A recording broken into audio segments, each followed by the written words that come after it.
لهوة النبي صلى الله عليه وسلم وآله الكرام أصحاب الأضام شيء لله لهم الفاتحة. أعوذ بالله من الشيطان الرجيم. بسم الله الرحمن الرحيم. الحمد لله رب العالمين الرحمن الرحيم مالك يوم الدين إياك نعبد وإياك نستعين اهدنا الصراط المستقيم صراط الذين أنعمت عليهم غير المغضوب عليهم ولا الضالين آمين. أعوذ بالله من الشيطان الرجيم. بسم الله الرحمن الرحيم. الحمد لله رب العالمين والصلاة والسلام على أشرف الأنبياء والمرسلين وعلى آله وأصحابه أجمعين. اللهم يا عليم علمنا من علمك ما ترضى به عنا ولا تؤاخذنا بما تعلمه منا. يا عليم خلقنا بخلق العلم وحققنا بحقائق العلم. رب اشرح لنا صدورنا ويسر لنا أمورنا واحلل عقدة من ألسنتنا يفقه أقوالنا والحمد لله رب العالمين. أعوذ بالله من الشيطان الرجيم. بسم الله الرحمن الرحيم. السلام عليكم ورحمة الله تعالى وبركاته. الحمد لله والصلاة والسلام على رسول الله وعلى آله وصحبه ومن والاه. أشهد أن لا إله إلا الله وأشهد أن محمدا عبده ورسوله. قال رب اشرح لي صدري ويسر لي أمري واحلل عقدة من لساني يفقه قولي. أما بعد. Yang berusaha pihak pengurusan Masjid An-Nur, Ashabul Fadilah, tuan-tuan guru, tuan-tuan imam, tuan-tuan haji, puan-puan haja, tuan-tuan, puan-puan hadirin hadirat yang dirahmati Allah Subhanahu wa taala sekalian. Alhamdulillah tuan-tuan dan puan-puan, syukur kita pada Allah Subhanahu wa taala kerana Allah taala masih lagi meneruskan kelangsungan kehidupan untuk kita. Kemudian dibukakan hati kita untuk sama-sama datang berjemaah subuh di masjid ini. Kemudian dibukakan juga hati kita untuk sama-sama kita duduk sebentar tuan-tuan, untuk sama-sama kita merenung satu dua ayat daripada firman Allah Subhanahu wa taala. Mudah-mudahan dengan merenung firman Allah taala ini tuan-tuan menjadikan kehidupan kita lebih berkat insya-Allah. Mudah-mudahan Allahumma amin. Jadi pada pagi ini tuan-tuan kita bermula pada ayat yang ke-68 daripada suratul Qasas, muka surat 114. Muka surat 114 ayat yang ke-68 juzuk 20. Allah Subhanahu wa taala berfirman, A'udzu billahi minasy syaithanir rajim. Bismillahirrahmanirrahim. وربك يخلق ما يشاء ويختار ما كان لهم الخيرة سبحان الله وتعالى عما يشركون.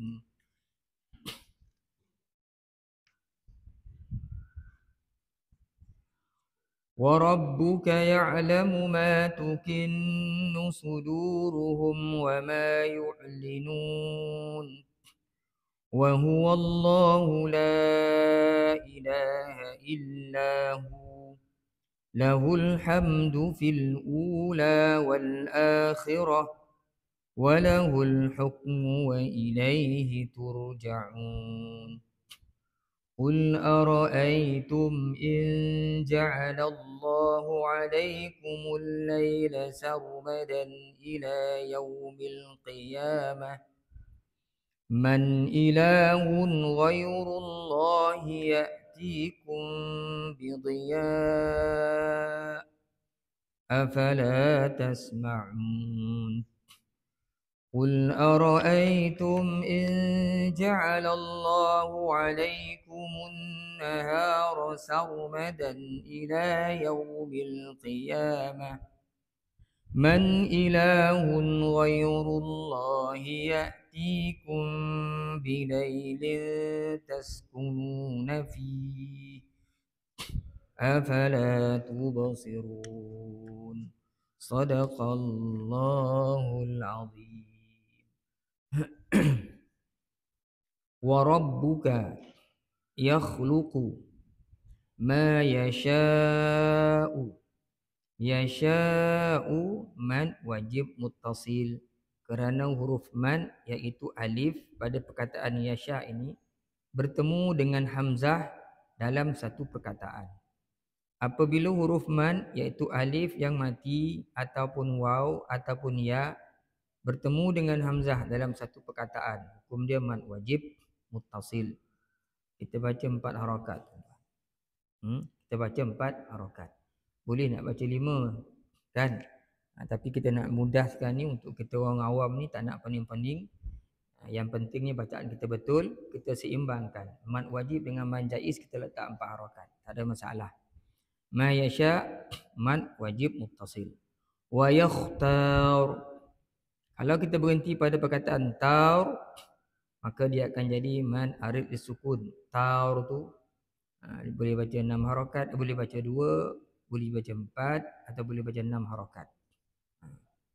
Wa yakhtar ma kana lahumul khiyarah.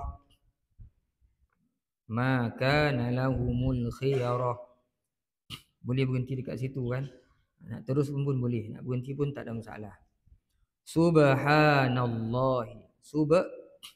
Ba yang mati tengah-tengah perkataan, tengah-tengah bacaan dia jadi qalqalah surah. Dia dibaca mesti ada bunyi detakkan suara. Subhanallahi wa ta'ala amma. Semua mim yang bersabdu dalam Quran wajib dengung kadar 2 harakat.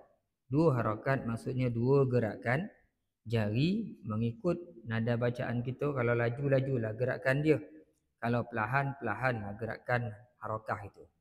Jadi amma wajibul gunnah, wajib dengung qadar 2 harakat. Wa ta'ala subhanallahi wa ta'ala amma yushrikun.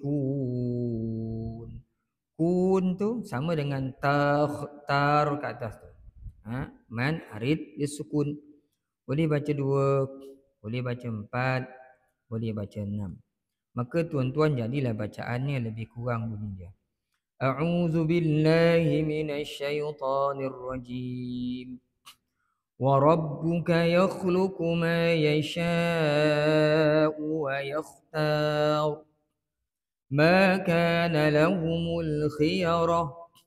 Subhanallahi wa ta'ala amma yushrikun.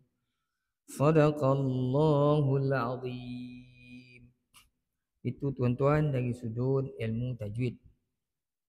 Kita tengok pula maksud ayat ni insya-Allah. Tuhanmu menjadikan dan memilih apa-apa yang dikehendakinya. Mereka tiada dapat memilih sesuka hati. Maha suci Allah dan maha tinggi daripada apa yang mereka sekutukan. Seperti biasa tuan-tuan, sebelum kita bincang ayat ni lebih lanjut lagi, kita ambil dulu kefahaman ayat ni.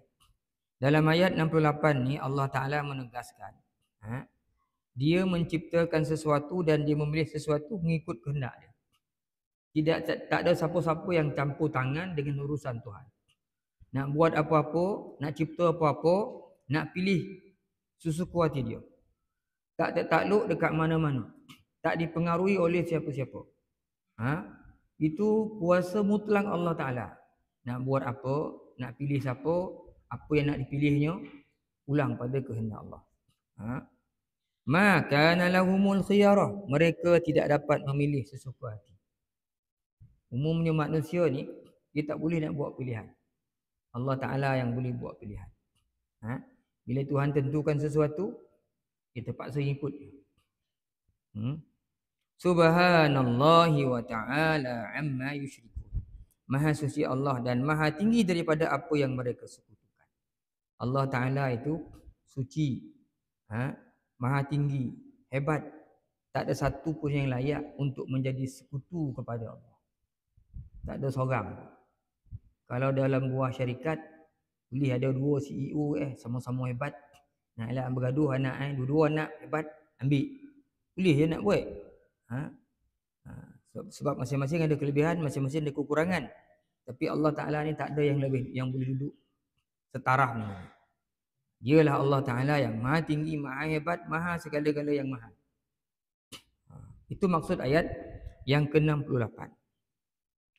Tuhanmu menjadikan dan memilih apa-apa yang dikehendaki. Kata Ustaz Ahmad Sunaji, ayat ini diturunkan untuk menjadi jawapan kepada kaum musyrikin Makkah ketika mereka berkata, mengapakah Quran ini tidak diturunkan kepada seorang lelaki pembesar negeri Makkah dan Taif, yakni Al-Walid bin Al-Mughirah atau Urwah bin Mas'ud Al-Thaqafi. Jadi kata Ustaz Ahmad Sunaji, ayat ini turun sebab sebagai jawapan kepada perkataan orang-orang Quraisy Makkah yang menyebutkan, kenapa Quran ni turun pada Muhammad ni, anak yatim lagi. Anak yatim orang susah pula, bukan orang senang. Kenapa tak turun kepada pembesar kita? Turun kepada Al-Walid bin Mughirah ke, atau kepada Urwah bin Mas'ud? Turun ke Muhammad pula. Apa ada pada Muhammad ni? Ayah dah tak ada, rezeki tak ada, harta tak ada macam orang lain. Maka Allah Ta'ala turun ayat, wa rabbuka yakhluqu ma yasha' wa yakhtar. Tuhanmu menjadikan dan memilih apa-apa yang dikehendakinya. Bahasa kasar kita nak terjemah macam ni. Pokok dia lah, dia Tuhan sekuati dia lah, dia nak pilih siapa rasul. Nak pilih Muhammad ke, nak pilih Yahya ke, nak pilih Isa ke, itu urusan Allah. Allah Ta'ala sebut, Tuhan kamu yang memilih, yang menjadikan. Tak ada kena-mengena dengan kamu, pilihan Tuhan. Sebenarnya ini datangnya daripada tafsir Qurtubi. Mungkin Ustaz Ahmad Sunaji pun ambil daripada tafsir Qurtubi. Di sana ada 3 pandangan, tapi Ustaz Ahmad Sunaji dia ambil satu saja. Adapun dalam kitab Al-Jami' li Ahkamil Quran dalam tafsir Qurtubi itu oleh Imam Al-Qurtubi rahmatullah alaih. Ini yang pertama. Yang kedua kata dia, ayat ini juga turun sebab dia kerana orang-orang musyrik Mekah satu ketika dulu, ketika Nabi berdakwah di Mekah, dia menjadikan berhala-berhala, patung-patung sebagai Tuhan. Dia minta kat berhala tu, minta ajat semua, minta kat patung. Maka Allah Ta'ala turunkan ayat. Sebenarnya Tuhan kamu yang menjadikan sesuatu dan dia yang memilih untuk kamu, bukan patung-patung ni. Jadi apa? Kau bahasa TV 7. Apa kejadahnya kau sembah patung-patung ni? Bukan dia yang beri pilih apa-apa. Itu yang kedua. Yang ketiga ada menyebutkan ayat ni turun sebab orang-orang Yahudi. Orang Yahudi pernah menyebutkan kepada Nabi, kata dia, kalau ayat Quran ni dia turun tidak melalui perantaraan Jibril, aku beriman dengan Muhammad.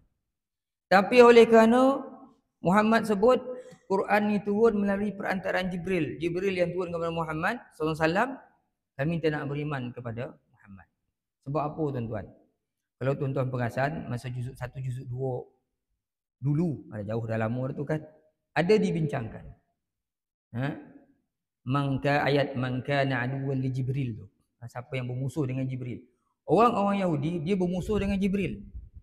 Tapi dia nak kawan baik dengan Israel, dengan Mikail. Dengan Israfil. Yang tiup 3 kala. Setengah kata Israfil juga menurunkan rezeki. Ada yang kata bukan Israel yang menurunkan rezeki. Kan? Mikail yang menurunkan rezeki. Jadi kalau Jibril kami tak nak kawan, kata Yahudi. Sebab Jibril ni kojo dia selalu pecahan rahsia orang Yahudi ni beritahu Muhammad. Apa yang dibincang-bincang dia orang Yahudi ni, nak buat jahat kat Nabi, Nabi tahu. Apa benda yang orang Yahudi buat perancangan jahat, Nabi tahu.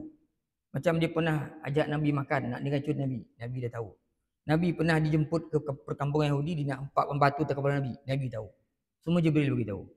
Yahudi sebut, kalau Jibril jadi perantaraan, kami tak nak beriman Muhammad ni. Sebab Jibril ni dia selalu pecahan rahsia orang Yahudi tadi.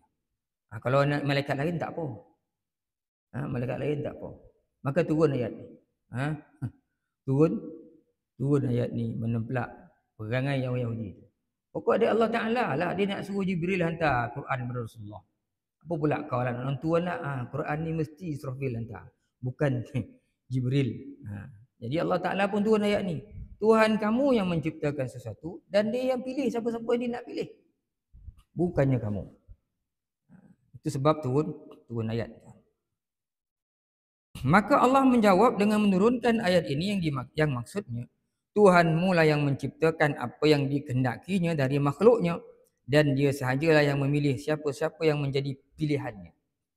Dipilihnya beberapa banyak kaum untuk menyampaikan perutusan untuk memimpin makhluk dan memperbaiki yang rosak dari peraturan-peraturan yang berjalan di alam ini. Begitu pula dialah yang membeza-bezakan sebahagian makhluk dengan sebahagian yang lain pada bentuk, rupa dan perangai serta memberikan kelebihan dengan apa saja yang disukai. Kalau kita dah mengaji tafsir Tuhan, kita baca ayat ni, akan datang redha kita pada Allah.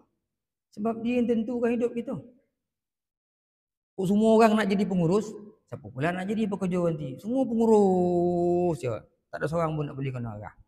Kat sekolah tu semua jadi pengutua ya. Tak adalah cikgu nak dia arah, ada semua. Pengutuanya arah pengutuanya. Pengutua ada semua pengutua. Maka Tuhan pilih. Sebab tu atas muka bumi ni, Allah Ta'ala pilih. Ada orang kelebihan, ada orang kurang kelebihan. Orang ni jadi ni, orang ni jadi ni. Kau jadi pengutua, pemimpin, kau jadi cikgu besar, kau mengikut dia. Kau jadi kau ni menteri besar, kau tak boleh jadi menteri besar, menteri kecil je. Kan? Itu semua kehendak Allah Ta'ala. Bila kita yakin yang ini tuan-tuan, hidup kita akan jadi redha. Apa yang Tuhan beri pada kita, itulah dia. Kan? Kerja kita berdoa lah siang malam, pagi petang berdoa lah. Kalau kita rasa kita nak lebih, kita doa lah pada Allah Ta'ala. Dia yang pilih untuk kita, dia yang tentukan untuk kita. Maka di sana insya-Allah datang ridha kita pada Allah Ta'ala. Jadilah hidup kita walaupun susah, walaupun senang, hidup tu cukup menyeronokkan, menenangkan. Dan tak adalah kita bermasalah. Bila kita fikir semua benda ni kita nak uruskan tuan-tuan, kita jadi poning. Nak hantar anak sekolah, nak jemput balik, suami sakit, kemudian pula nak masak lagi, nak berkomel kat rumah. Kita rasa kita nak buat dengan tenaga kita seorang-seorang. Kita tak nampak Tuhan dah, mati kita. Tapi kalau kita nampak semua-semua ni Allah Ta'ala yang takdirkan berlaku, kita buat dengan senang hati je. Kita yakinlah apa pun yang Tuhan beri pada kita sebenarnya ujian untuk kita. Dan kita pun dihidupkan untuk diuji oleh Allah. Kita sabar, banyak kebaikan-kebaikan di sebalik itu yang akan datang pada kita. Maka jadilah kehidupan kita menyeronokkan daripada paginya sampai ke malamnya. Masuk pagi balik, sampailah akhirnya kita nampak semua ni adalah kesan-kesan tangan Tuhan terhadap diri kita. Bila kita tahu Allah Ta'ala, nampak itu kesan-kesan tangan Allah Ta'ala, kekuasaan Allah, kita jadi seronok. Maknanya kita tidak dibiarkan oleh Allah Ta'ala. Diujinya kita, nak tengok macam mana kau kan. Kita seronok, Allah Ta'ala pandang kita. Daripada Allah Ta'ala tinggal kita terus dengan kehidupan kita, kita bukan menjadi perhatian Allah. Itu lebih malang dalam kehidupan seorang yang beriman. Wallahu a'lam. Begitu pula Tuhanmu menjadikan sebahagian makhluknya ada yang diutamakan pada sisinya, maka baginya hanya mengikut saja atas pilihan Allah. Dan Allah tidak akan memilih benda-benda yang disekutukan dengannya dalam ibadat. Orang yang melakukannya tak lain dalam kesesatan yang nyata. Tak ada Tuhan lain yang Allah Ta'ala pilih untuk jadi Tuhan nombor dua. Tak ada. Dialah Tuhan sesatunya.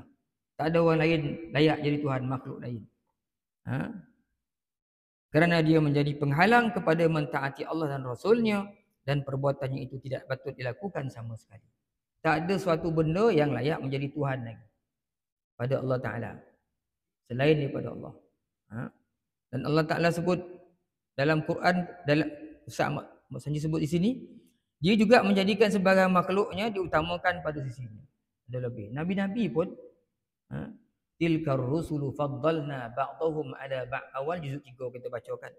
Demikianlah rasul-rasul itu faddalna ba'dahum ala ba'd. Sebahagiannya kami lebihkan daripada sebahagian yang lain.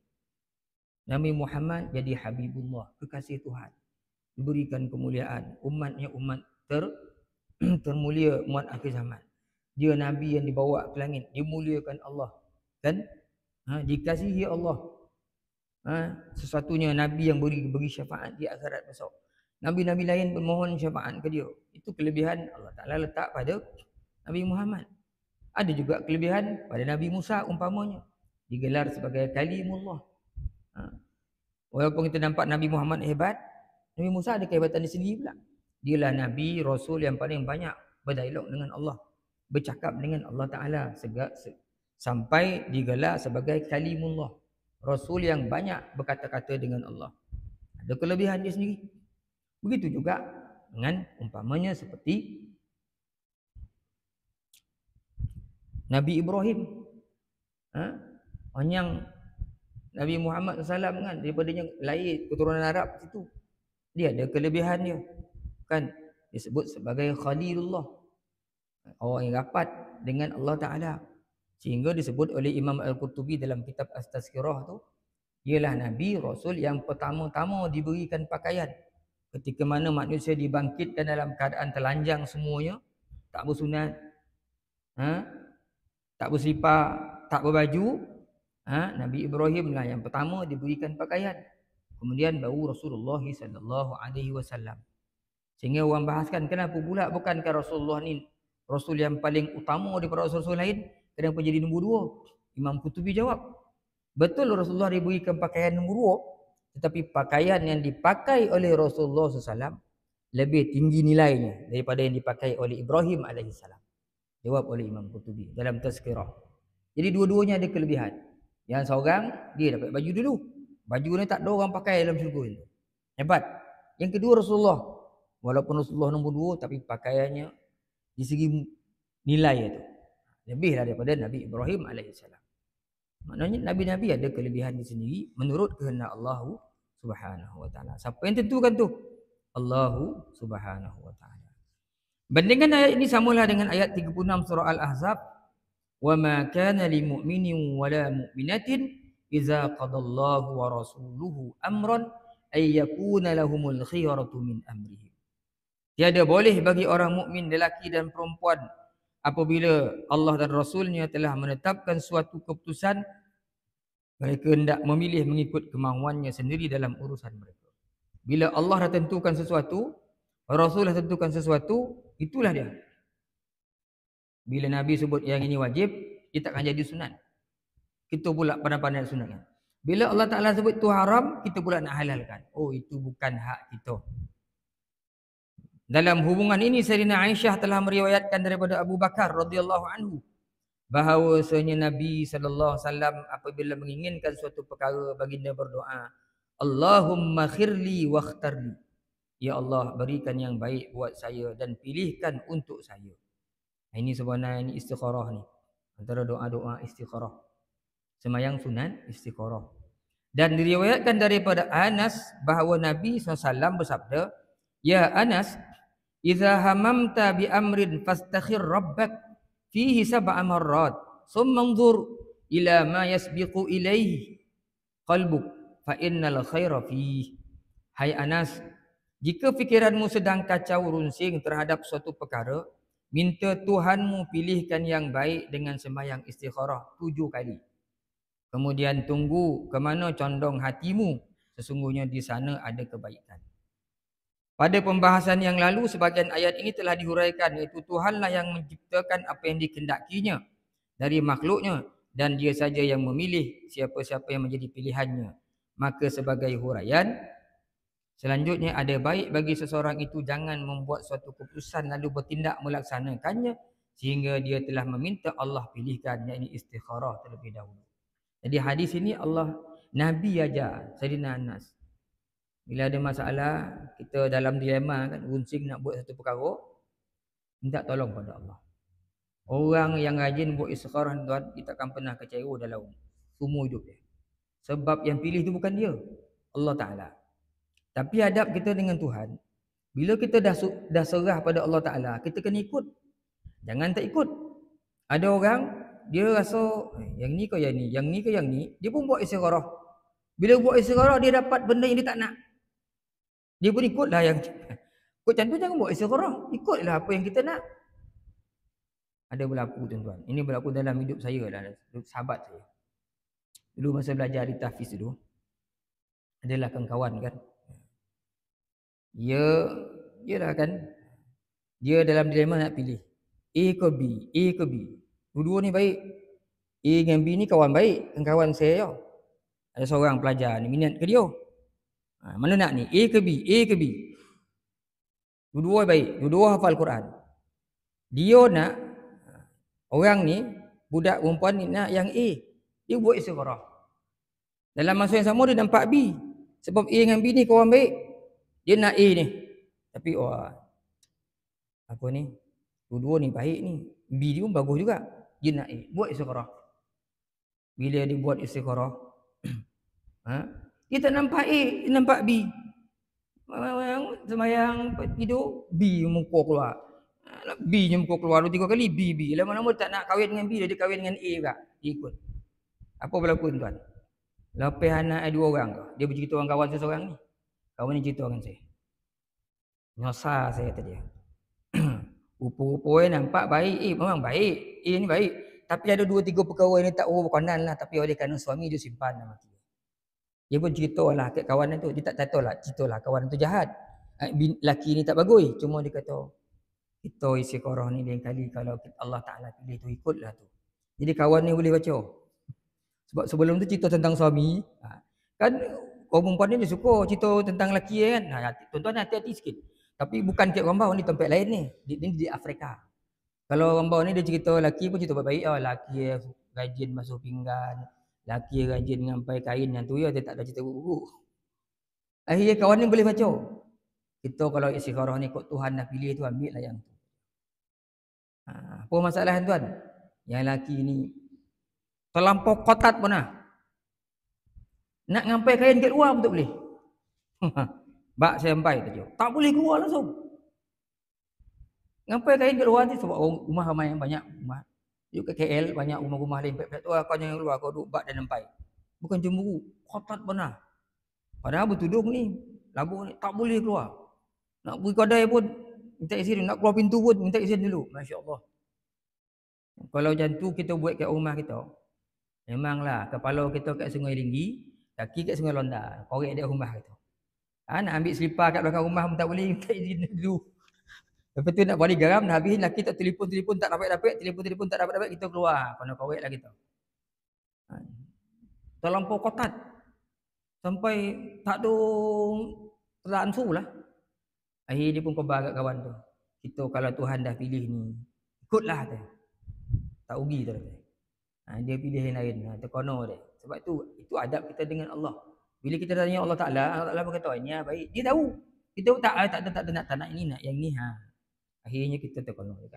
Itu adab bila kita buat istigharah. Nabi ajar Sayyidina Anas.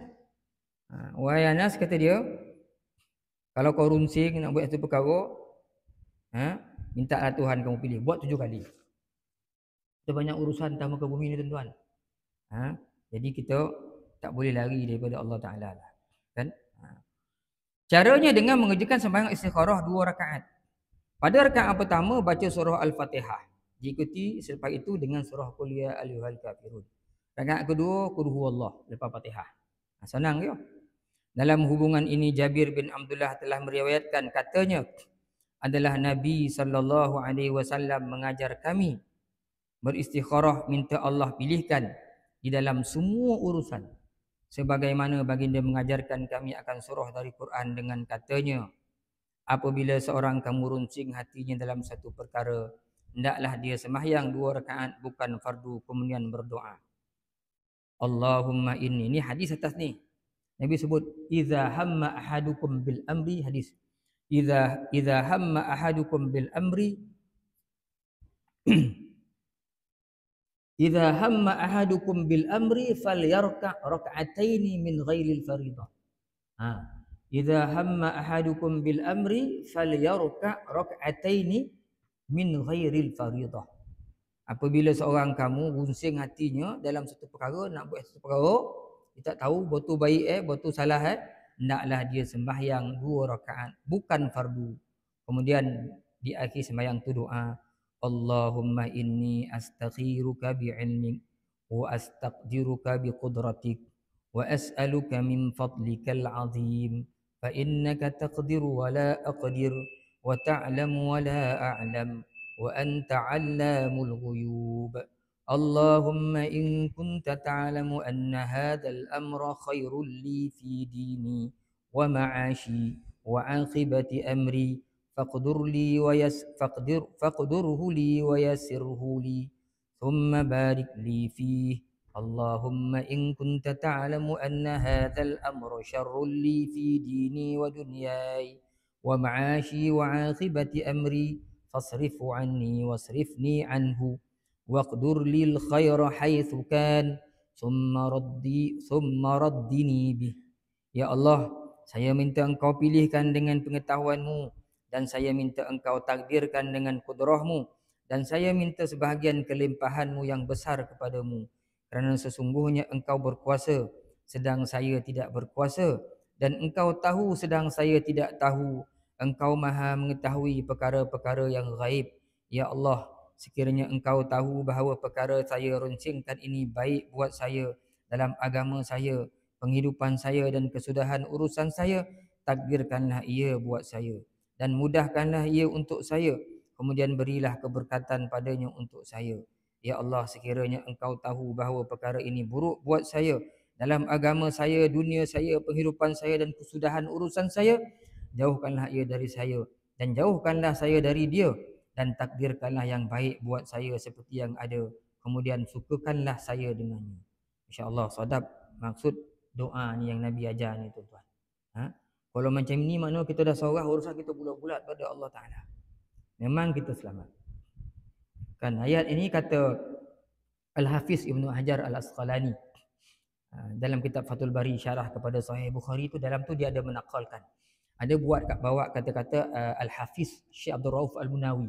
Dalam tu dia sebut, kata Syekh Al-Hafiz Abdul Rauf Al-Munawi sebut, kata dia kita beristikharah ni, ayat tu menjadi dalil bahawasanya manusia ni beristikharah tu maksudnya bila dia beristikharah sebenarnya dia sedang menyerahkan urusan hidup dia pada Allah.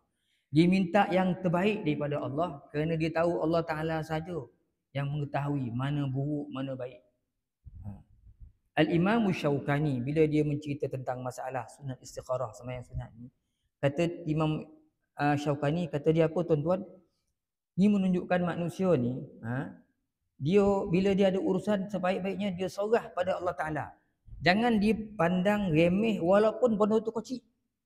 Kerana di sebalik benda yang kecil tu tak tahu mungkin ada tersimpan kemudaratan. Kalau tak buat ataupun dia buat mungkin akan mengenai kita mudaratnya. Sebab itulah mintalah Allah Ta'ala uruskan. Kita mungkin nampak benda tu baik, kecil je. Kita nak benda tu. Sebenarnya di sebaliknya adalah keburukan. Atau kita nampak benda tu tak bagus untuk kita. Sebenarnya di belakangnya ada kebaikan, kita pun tinggalkan. Maka kita rugi. Sebab itu kata Imam Syaukani, buatlah istikharah. Itu lebih baik bagi kita. Jangan kita pandang remeh satu-satu perkara tu. Bila kita buat istikharah, kita minta pada Allah Ta'ala, yang Allah Ta'ala akan pilihkan untuk kita. Bila Allah Ta'ala pilihkan tuan-tuan, tidak ada kerugian. Kerana Allah Ta'ala lah yang tahu apa yang terbaik untuk kita. Apa yang terbaik untuk kita tuan-tuan. Sebab itulah kan kadang-kadang dalam urusan dunia kita ni kita main langgar je. Jadi buatlah istikharah. Kalau kita buat istikharah ni, maknanya kita sebenarnya nak yang paling baik lah. Bila Allah Ta'ala pilih untuk kita, pastilah dia pilih yang terbaik untuk kita. Kalau hari ni orang hidup, semua yakin dengan kebolehan dia. Dia cerdik, dia pandai, dia ada kemampuan. Dia buat apa yang nak buat. Ya, kalau Allah Ta'ala kata berhasil, berhasil. Kalau tak berhasil, tak berhasil juga. Betul lah tu dia guna kemampuan yang dia ada. Kurniaan Allah Ta'ala juga. Tapi lebih baik, walaupun semampu mana pun orang, hebat mana pun orang, kalau setiap saat dalam pergerakan hidupnya, dia bertanya kepada Allah, aku nampak baik ini ya Allah, tetapi tak tahulah sisi Engkau ya Allah. Kalau yang aku nak ni ya Allah baik, ya Allah ya Tuhanku, maka kau segerakanlah, kau permudahkanlah, kau lapang untuk aku ya Allah. Kau beri aku benda ni ya Allah kalau baik untuk hidup aku, untuk dunia aku.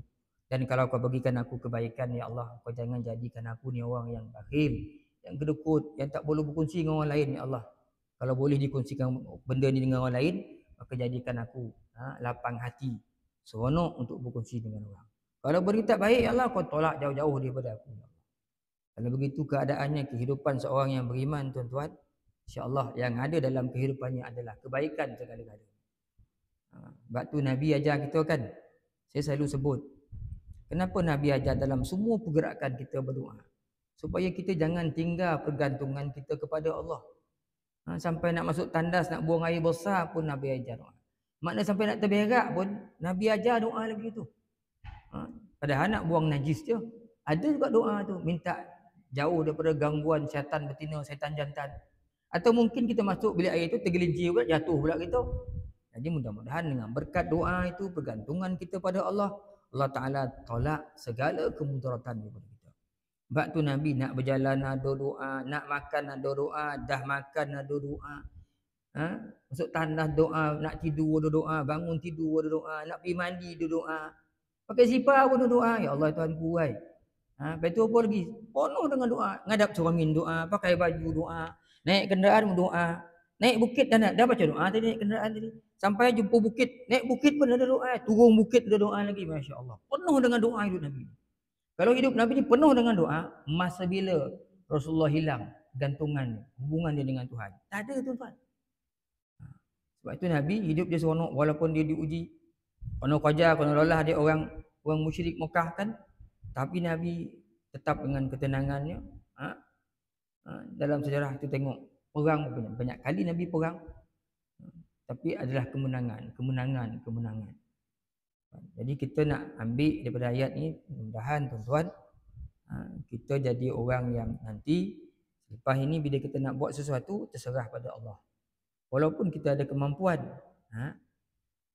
maknanya sampai nanti Allah nampak kita ni nak manjur dengan dia. Hari ni kita besar kepala, dah lah semua dia pergi, itu tak nampak pula kan. Anak ngeseng kan ke mak menyemanjur, suka mak nak manjur aku betul cara kan.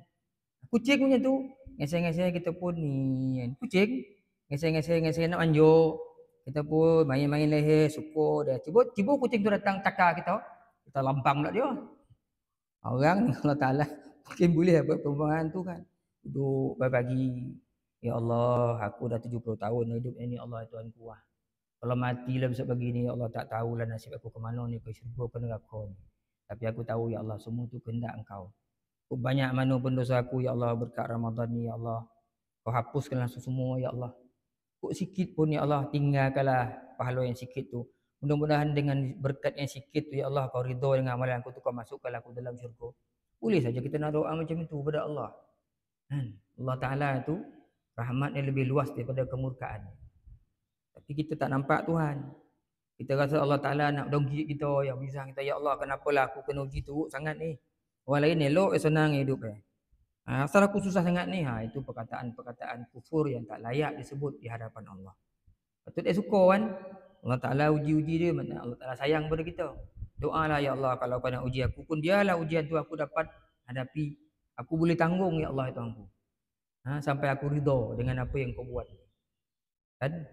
Itu yang kita nak dalam hidup kita, sehingga kita rasa pergerakan kita, hari-hari hidup kita makan, kita minum, kita buat dengan kawan, ketika kita suka, ketika kita susah, kita nampak ada Allah Ta'ala tu di sisi kita. Itulah maksud hadis Nabi. Bila orang tanya, "Mahuwal ihsan?" Ihsan tu apa ya Rasulullah? Nabi jawab, "Al-ihsan an ta'budallah ka'annaka tarahu, fa in lam takun tarahu fa innahu yaraka." Ihsan tu iaitu kau beribadah, mengabdikan diri kau kepada Allah Ta'ala dalam hayat engkau ni seolah-olah kamu melihat dia. Macam kita nampak ada Tuhan nampak kita ni. Itu kita sebut maqam musyahadah, maqam yang paling tinggi yang kita nak capai dalam urusan ibadah kita pada Allah. Fa in lam takun tarahu, kalaupun kau tak nampak, tak rasa, tak nampak Tuhan ni, fa innahu yaraka, yakinlah Tuhan melihat kamu. Sekurang-kurangnya tak sampai ke maqam musyahadah, kita sampai ke maqam muraqabah. Muraqabah ni apa tuan? Berhati-hati. Dia rasa ada yang pandang dia, Allah Ta'ala ada yang pandang dia. Dia nak semayang, takbir, dia rasa Tuhan pandang. Dia jalan ke pokan, nampak dia benda yang menyeronokkan, nafsu nak pandang, dia tahu ya Allah Ta'ala pandang, dia mengalihkan pandangannya. Lapar bona sebab tadi kan pupuk seboleh tadi cat rumah. Ni bulan puasa ni. Rumah tidur, anak semua tidur, buka-buka peti ais, ada pula air sirap pagi tadi petang malam tak habis. Ni kalau tak gua tak empat ni. Dia terasa ada Allah Taala pandang, tak jadi dia minum. Itu tuan-tuan, itu maqam muraqabah sekurang-kurangnya. Bila macam tu ibadah kita seronoklah. Kan kita nak jago kan. Puasa kita jago. Kita semayang pun kita berdiri elok-elok. Ya tak adalah kita semayang nak capek habis kan. Kita rasa ya ada orang mandang ni, ada orang bagi markah ni kan. Baik kita. Macam cikgu lah pandang budak. Bila kita pandang anak murid pandang lama ni kan. Dia pun elok sopan dia. Kan. Gorak-gori cara bercakap ustaz ni pandang aku je ni. Kita nak harap macam itulah. Kalau boleh kita buat dalam kehidupan kita, mudah-mudahan tuan-tuan. Bila ada niat macam itu, insya-Allah kehidupan kita ni dirahmati oleh Allah Subhanahu Wa Taala, dipermudahkan urusan dunia dan akhirat kita, mudah-mudahan. Allahumma amin. Dan akhir ayat ni tuan-tuan, Allah Taala sebut, "Bakana lahumul khiyarah subhanallahi wa ta'ala amma yusyrikun." Dan mereka tidak dapat memilih sesuka hati kerana pilihan ni Allah Taala yang buat. Apa yang Tuhan tentukan dalam kehidupan kita adalah pilihan dia. Kok dia kata kita jatuhlah kita tuan-tuan. Sebab tu Tuhan kena selalu doa supaya doa-doa kita tu boleh mengelakkan kemudaratan. Yang mungkin yang Allah Taala telah qadakan jadi, tapi oleh kerana doa kita selamat kita. Kan? Subhanallahi wa ta'ala amma yusyrikun. Maha suci Allah dan maha tinggi daripada apa yang mereka sekutukan. Maha suci Allah dari sifat kekurangan sehingga disekutukan oleh kaum musyrikin. Sebenarnya tidak ada siapa-siapa yang boleh mengugat Allah atas apa yang menjadi pilihannya, kerana dia sahaja yang tahu tentang persediaan makhluknya dan kebolehan serta kelayakan yang ada padanya untuk dipilih menjadi Rasul. Jadi ayat ni cerita siapa-siapa nak jadi Rasul. Kalau tadi orang musyrik Mekah nakkan Urwah ataupun Al-Walid, Allah Ta'ala sebut dalam ayat ni subhanallahi wa ta'ala amma yusyrikun. Maha suci Allah, maha tinggi daripada apa yang mereka sekutukan. Tak layak mereka nak pilih orang lain pula. Kalau Rasulullah nak dipilih oleh Allah, Nabi nak dipilih oleh Allah Ta'ala, Nabi Muhammad kerja Allah Ta'ala. Tak ada kena mengonong dengan kerja makhluk sebagainya. Itu urusan Allah. Sehingga tuan-tuan cukuplah sekadar itu untuk pagi ini. Mudah-mudahan apabila kita memuliakan pagi dengan kita merenung ayat Allah, mentadabbur maknanya dalam bulan Ramadan ni, mudah-mudahan bertambah keberkatan dalam hidup kita, dalam keluarga kita, mengalir sampai ke isteri kita, suami kita, anak-anak kita tuan-tuan, insya-Allah mengalir masuk dalam rezeki yang kita gunakan setiap hari. Mudah-mudahan tuan-tuan dengan berkat majlis ilmu, dengan berkat kalam Allah, dengan berkat hadis-hadis Nabi ini, kita mohon pada Allah Ta'ala supaya akhirnya kehidupan kita dalam kehidupan dunia ni Allah Ta'ala jadikan penuh keberkatan tuan-tuan, penuh ingatan terhadap Allah. Dan apabila kita kembali nanti ke akhirat, Allah Ta'ala letakkan kita bersama orang-orang yang soleh, orang-orang yang diberikan ganjaran pahala yang besar dan juga keredaan daripada Allah Subhanahu Wa Taala. Mudah-mudahan tuan-tuan dengan sebab kita masuk majlis ilmu ni, kita mohon pada Allah, mudah-mudahan Allah Taala ampunkan semua dosa-dosa yang kita buat dan sembunyikan semua keaiban-keaiban kita di akhirat nanti. Mudah-mudahan kita keluar dalam bulan Ramadan yang tinggal beberapa hari saja lagi, cukup menyedihkan, kita tak dapat lagi nak tarawih, tak dapat lagi kelebihan yang besar, tinggal 5-6 hari lagi kan. Mudah-mudahan kita keluar dari Ramadan tuan-tuan menjadi orang yang lebih baik daripada sebelumnya. Dan mudah-mudahan apa yang kita buat dalam bulan Ramadan ini kita teruskan tuan-tuan.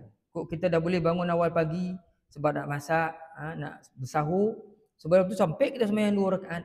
Mudah-mudahan Allah Ta'ala teruskan panjangkan 2 rakaat tu sampailah hari kematian kita.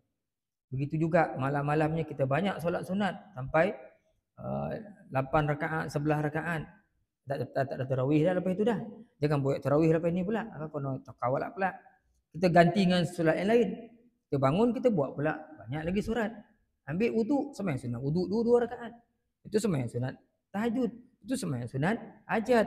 Ada lagi sembahyang sunat taubat, witir 3 dah banyak tuan. Banyak. Paling tidak pun sembahyang sunat mutlak, sembahyang sunat sesaja ya, sembahyang sunat. Saja aku sembahyang sunat 2 rakaat, Allah Taala buatlah sebanyak mana pun. Kan? Mudah-mudahan dia berterusan dalam kehidupan kita. Mudah-mudahan tuan-tuan kita keluar insya-Allah bersih seperti lahirnya bayi daripada perut ibunya. Allahumma amin. Aqulu qauli hadza, sallallahu alaihi wa lakum. Assalamualaikum warahmatullahi taala wabarakatuh. Bismillahirrahmanirrahim. Alhamdulillahirabbil alamin. والصلاة والسلام على أشرف الأنبياء والمرسلين وعلى آله وأصحابه أجمعين. اللهم زدنا علما نافعا وارزقنا فهما. اللهم ارزقنا فهم النبيين وحفظ المرسلين برحمتك يا أرحم الراحمين. اللهم أئنا على ذكرك وشكرك وحسن عبادتك. اللهم يا مقلب القلوب ثبت قلوبنا على دينك وعلى طاعتك. اللهم ارزق أولادنا بالنجاح في كل امتحانهم برحمتك يا أرحم الراحمين. اللهم ذلل لهم صعوبة أمرهم وسهل عليهم مشقة دراستهم وارزقهم من الخير أكثر مما نطلب واصرف عنهم كل شر إنك على كل شيء قدير. اللهم إنا نسألك أن ترزقنا رزقا حلالا واسعا طيبا بغير تعب ولا مشقة وصبر ولا نصب إنك على كل شيء قدير. Ya Allah, ya Tuhan kami, permudahkan urusan hidup kami ya Allah, permudahkan urusan dunia kami ya Allah, permudahkan urusan akhirat kami ya Allah. Ya Allah, ya Tuhan kami, kurniakanlah kepada kami kecukupan dalam kehidupan dunia kami ya Allah, dan kurniakan kepada kami keselamatan dan keselesaan dalam hidup akhirat kami ya Allah. Ya Allah, ya Tuhan kami mohon padamu ya Allah, himpunkan untuk kami segala kebaikan yang mendatangkan keberkatan dalam kehidupan kami dan agama kami ya Allah, agama kami ya Allah, dan hindarkanlah daripada kami segala keburukan dan musibah yang boleh membinasakan kami dan agama kami ya Allah. Ya Allah, ya Tuhan kami, kurniakan kami anak-anak yang saleh, saudara-saudara yang saleh dan salehah ya Allah. Ya Allah, ampunkan dosa kami ya Allah, seandainya kami tidak melakukan tanggungjawab kami sebagai penyambung risalah Nabi-Mu ya Allah. Ya Allah, ya Tuhan kami, letakkanlah kami bersama golongan orang-orang yang saleh, orang yang kau berikan ganjaran pahala yang besar di sisi Nabi Muhammad sallallahu alaihi wasallam. Lantas engkau redha dengan kami semua ya Allah. Amin ya rabbal alamin. Sallallahu alaihi sayyidina Muhammadin nabil ummi wa ala alihi wa sahbihi wa baraka wa sallam walhamdulillahi rabbil alamin. Tasbih kafarah dan suratul As. Subhanakallah bihamdik asyhadu an la ilaha illa anta astaghfiruka wa atubu ilaik. Bismillahirrahmanirrahim. Wal 'asr innal insana lafi khusr إلا الذين آمنوا وعملوا الصالحات وتواصوا بالحق وتواصوا بالصبر والله أعلم بالصواب.